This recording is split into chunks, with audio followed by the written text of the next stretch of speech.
प्राचीन भारत के एक पवित्र वन में, जहां हर तरफ हरियाली, शांत नदियां और मधुर वायु थी, एक प्रसिद्ध आश्रम था। यह आश्रम ज्ञान, साधना और तपस्या का केंद्र माना जाता था। यहाँ दूर दूर से लोग वेद, आयुर्वेद, योग, युद्ध कला और ज्योतिष सीखने आते थे। इस आश्रम में एक बालक आर्यक रहता था। आर्यक ब्राह्मण परिवार में जन्मा था, लेकिन वह शारीरिक रूप से कमजोर था और पढ़ाई में भी पीछे रहता था। अन्य शिष्य मंत्र पढ़ने में माहिर थे, लेकिन आर्यक को हर मंत्र याद करने में कई दिन लगते। वह बार बार गलती करता, असफलता से परेशान हो रो देता। आश्रम के अन्य शिष्य उसका मजाक उड़ाते, कहते, तू यहाँ क्यों बैठा है, जंगल जाकर लकड़ी काट। परंतु आर्ष वशिष्ठ ने आर्यक में कुछ खास देखा था, एक उत्सुकता, धैर्य और एक गहरी लगन। उन्होंने समझा कि यह बालक साधारण नहीं, परंतु अभ्यासशील बनने की क्षमता रखता है। एक दिन आश्रम में परीक्षा रखी गई। सभी शिष्यों को वेद के मंत्र शुद्ध उच्चारण से पढ़ने थे। सफल छात्र को यज्ञ में मुख्य आहुति देने का अवसर मिलेगा। सभी शिष्य आत्मविश्वास से मंत्रों का पाठ करने लगे। जब आर्यक की बारी आई, वह बहुत डरा हुआ था। उसके हाथ पांव कांप रहे थे। जैसे ही उसने मंत्र पढ़ना शुरू किया, शब्द उलटने लगे। उसकी आवाज भी कमजोर पड़ गई। वहां मौन छा गया। कुछ लोग मुस्कुराए, कुछ ने अपना मुंह फेर लिया। तभी आर्षि वशिष्ठ ने कहा, पुत्र, अभ्यास ही ज्ञान की कुंजी है। यदि तेरा अभ्यास सच्चा रहेगा तो एक दिन तू सबसे आगे निकलेगा। आर्यक ने दिल से प्रण लिया। उसने ठानी कि अब वह रोज सूर्योदय से पहले उठेगा और तब तक अभ्यास करेगा जब तक शरीर थक न जाए। उसने अपने मन में एक श्लोक उतार लिया, नित्यम पठेत सदा वेदान अभ्यास ही सिद्धय न बुद्धि न वाक। अभ्यासम विना चरेत, जो वेदों का नित्य अभ्यास करता है वही सिद्धि को प्राप्त करता है। आर्यक का दिनचर्या पूरी तरह बदल गई।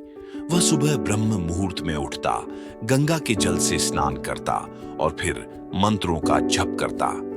वह दिन भर उसी मंत्र का अभ्यास करता जो पहले भूल गया था। समय के साथ साथ उसकी स्मरण शक्ति तेज होती गई, उसकी वाणी स्पष्ट होती गई और मन स्थिर हो गया। धीरे धीरे उसका आत्मविश्वास भी बढ़ता गया। एक दिन नदी किनारे वह अभ्यास कर रहा था। उसने देखा कि पतली जल की धार चट्टान पर गिरती रही और उसमें एक गड्ढा बन गया। पास ही एक वृद्धा आई और बोली, बेटा, यही अभ्यास की शक्ति है। लगातार गिरती ये छोटी सी धार भी पत्थर को काट देती है, तो फिर मनुष्य क्यों पीछे रहे। यह बात आर्यक के दिल में गहराई से बैठ गई। उसने अब और भी अधिक दृढ़ता से अभ्यास करना शुरू किया। समय बीतता गया। 1 साल बाद पुनः परीक्षा का दिन आया। इस बार परीक्षा कठिन थी। 3 वेदों के मुख्य सूक्त बिना त्रुटि और अर्थ सहित पाठ करना था। सभी शिष्य ज्ञान का प्रदर्शन करने लगे।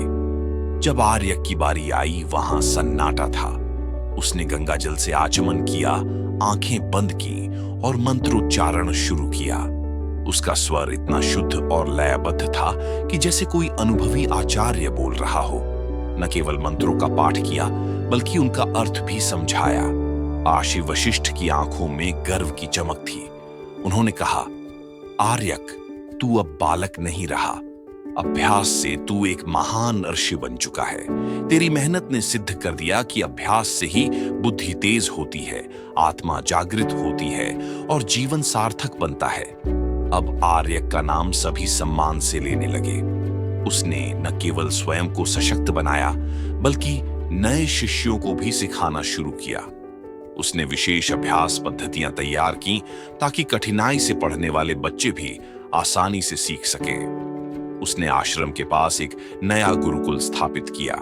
वहां नियम था, यहां कोई तेजस्वी नहीं, केवल अभ्यासशील सफल होगा। एक दिन राजा जनक ने आर्यक से पूछा, गुरुदेव, राज्य में ऐसी नीति कैसे बने जिससे हर व्यक्ति अभ्यासशील बन सके। आर्यक ने उत्तर दिया, राज्य वही उत्तम होता है जहां बच्चों को जीवन के आरंभ में ही अभ्यास की महिमा सिखाई जाती है। अभ्यास से चरित्र बनता है और चरित्र से राष्ट्र सशक्त होता है। वर्षों बाद एक युवक ने आर्यक से पूछा, गुरुदेव, क्या अभ्यास से आत्मा भी ब्रह्म को जान सकती है? आर्य मुस्कुराए और बोले, पुत्र, आत्मा ब्रह्म का ही अंश है। अभ्यास वह सेतु है जो ब्रह्म से आत्मा को जोड़ता है। अभ्यास से मन शांत होता है और शांत मन में ब्रह्म का प्रकाश उतरता है। तब जब यज्ञ, ध्यान ये सभी साधन हैं, पर अभ्यास वह दीपक है जो मार्ग दिखाता है। एक पूर्णिमा की रात हिमालय की गोद में ध्यान मग्न होकर आर्यक ने समाधि ली। उनके शिष्यों ने उनकी शिक्षाएं संकलित कर अभ्यासोपनिषद नामक ग्रंथ तैयार किया। आज भी भारत के कई गुरुकुलों में यह श्लोक प्रतिदिन पढ़ा जाता है। न अभ्यासात महान कोपि न लब्धचित गतम अभ्यासे वर्धते तेज अभ्यासे जागते ब्रह्म। दोस्तों, आर्यक की यह कहानी हमें यही सिखाती है, कोई भी व्यक्ति जन्म से महान नहीं होता। अभ्यास ही असली शक्ति है। यदि आप भी अपने जीवन में बदलाव चाहते हैं तो आज से ही अभ्यास को अपनी आदत बनाएं। हर दिन थोड़ा थोड़ा आगे बढ़ें। निरंतरता ही सफलता की चाबी है।